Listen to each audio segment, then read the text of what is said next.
இயேசுவுக்குள்ளே பிரியமான இறையுறவுகளே, இன்றைய நற்செய்தி வாசகத்திலே செக்கரியாவின் பாடல் நமக்கு நற்செய்தியாக கொடுக்கப்படுகின்றது.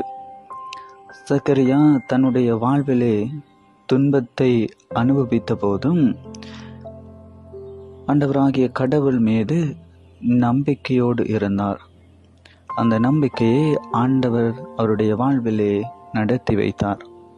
அதன் காரணமாக செக்கரியா ஆண்டவராகிய கடவுளை புகழ்ந்து பாடிய பாடல் இன்றைய நற்செய்தியாக நமக்கு கொடுக்கப்படுகின்றது. ஆண்டவர் நம்பிக்கை உரியவர் என்றும், ஆண்டவர் மனித வாழ்விலே நன்மைகளை செய்கின்றவர் என்பதையும் இந்த நற்செய்தி வாசகத்தின் மூலம் நாம் உணர்ந்து கொள்ளக்கூடியதாக இருக்கின்றது.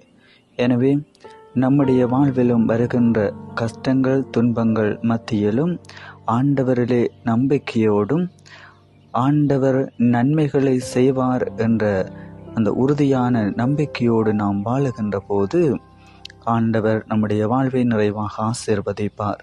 எனவே ஆண்டவர் நமக்கு செய்கின்ற ஒவ்வொன்றையும் நினைத்து நாம் அவரை புகழ்ந்து மகிமைப்படுத்த வேண்டிய மனிதர்களாக இருக்கின்றோம் என்பதை இன்றைய நற்செய்தி வாசகம் நமக்கு எடுத்து எம்புகின்றது.